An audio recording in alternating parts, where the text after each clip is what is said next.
आज हम पढ़ेंगे class 10th chapter 3 linear equation of two variable. ठीक है, अब सबसे पहले ये देखते हैं इक्वेशन क्या होता है। इक्वेशन क्या होता है? Equation is a statement that two mathematical expression are equal to each other. दो मैथमेटिकल एक्सप्रेशन हैं वो एक दूसरे के इक्वल हों तो उन्हें हम क्या बोलते हैं? इक्वेशन बोलते हैं।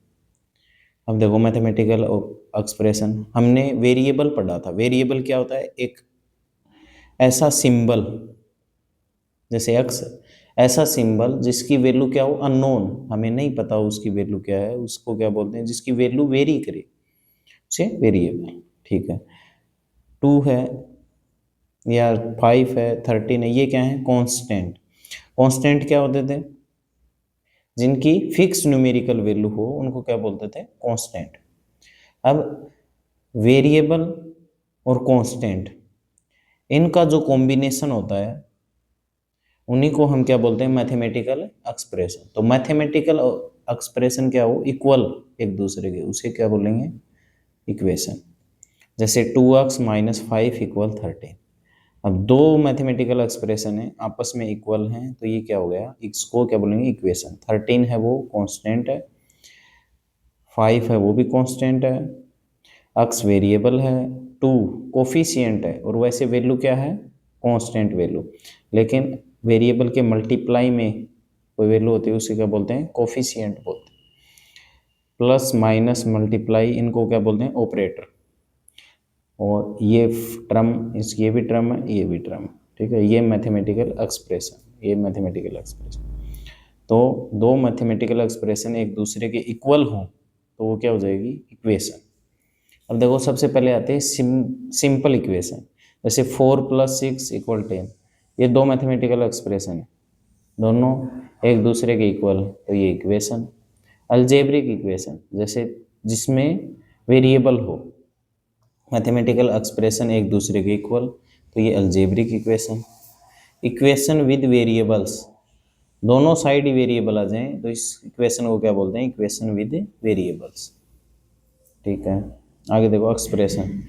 The parts on either side of the equal sign. Equal sign के दोनों साइड जो पार्ट्स होते हैं उन्हें एक्सप्रेशन बोलते हैं। जैसे ये है, ये भी एक्सप्रेशन, ये भी एक्सप्रेशन, मैथमेटिकल एक्सप्रेशन। ठीक है, दोनों एक दूसरे के इक्वल हैं। इक्वल के साइन के लेफ्ट साइड और राइट साइड में जो भी पार्ट हैं उनको क्या बोलेंगे? एक्सप्रेशन। इक्वल साइन इक्वलिटी को जो दिखाता है उसे क्या बोलते हैं? Equal sign. जैसे 2 है, 2 और 2 ये दोनों सेम है तो इसको बोलते हैं इक्वल। ठीक है, सेम थिंग। आगे वेरिएबल हमने पढ़ा था, लेटर्स रिप्रेजेंटिंग अननोन नंबर।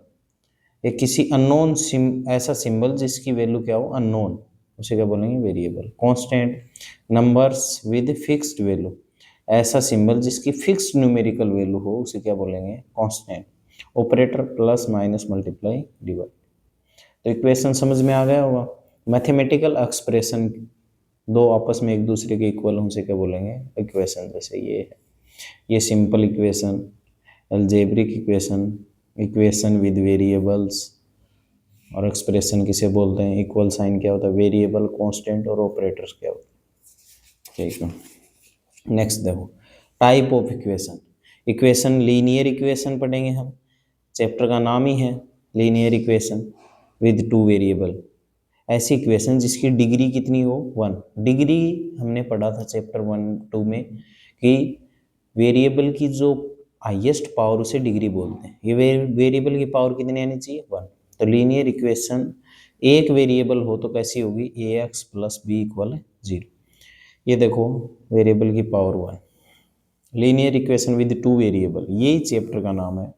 तो हमें ऐसी इक्वेशन मिलेंगी ax + by + c = 0। इनको सोल्व करना, हम इनको एक्स वाई की वैल्यू कैसे फाइंड करते हैं इनके कॉन्सेप्ट पढ़ेंगे, method. Quadratic equation, equation with degree 2 जिसके वेरिएबल की पावर हाईएस्ट पावर कितनी हो? 2। ये होती है ax² + bx + c = 0। देखो वेरिएबल की हाईएस्ट पावर 2। क्यूबिक इक्वेशन तो डिग्री 3। आई होप इतना समझ में आ गया होगा। आगे देखो, ये देखो सबसे पहले अभी अभी मैंने बताया आपको कि लीनियर इक्वेशन है वो ऐसे होंगे a1 x b1 y plus c1 equal 0। Variable होंगे, इनकी पावर 1 होगी, इनके कोफिशिएंट हो सकते हैं कोई भी real number. a2x plus b2y plus c2 equal 0। ये दो मान लो कोई भी क्या है, लाइन है। लाइन देखो जिनमें लीनियर इक्वेशन होती हैं वो एक स्ट्रेट लाइन बनाती हैं। तो वेरिएबल की पावर 1 है, लीनियर इक्वेशन है, तो इनको लाइन को रिप्रेजेंट करेंगे एकदम। सबसे पहले देखो यदि a1 a2 इन दोनों का रेशियो निकालें, b1 b2 इनका रेशियो निकालें, यदि दोनों क्या है अलग अलग डिफरेंट है, रेशियो क्या है डिफरेंट, तो ये दोनों लाइन क्या होंगी, इंटरसेक्टिंग लाइन। क्या होंगी, ऐसे इंटरसेक्टिंग लाइन होंगी। ठीक है, सॉल्यूशन कितना होगा, एक सॉल्यूशन होगा। कितना सॉल्यूशन, वन सॉल्यूशन।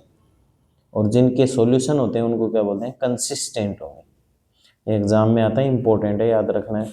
दूसरा हम रेशियो निकालेंगे, एक्स के मल्टीप्लाई में है और यहाँ पे दूसरी इक्वेशन के एक्स के जो मल्टीप्लाई में, दोनों का रेशियो एक दूसरे को डिवाइड करना है।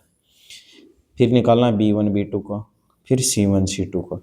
यदि तीनों क्या है सेम, तो लाइन क्या होंगी, कोइंसिडेंट लाइन। एक लाइन के ऊपर ही दूसरी लाइन बन जाएगी। और इनमें कितने सॉल्यूशन होते हैं, इनफाइनाइट मनी सॉल्यूशन।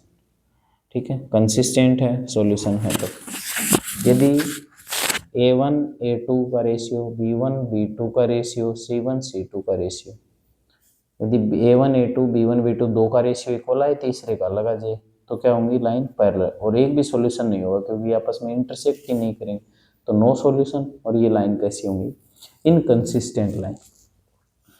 ठीक है, लीनियर इक्वेशन को सोल्व करने के कितने मेथड हैं, तीन, ग्राफिकल, सब्स्टिट्यूशन और एलिमिनेशन मेथड। तो ये करेंगे हम अगले वीडियो में, करेंगे क्वेश्चंस एक्सरसाइज 3.1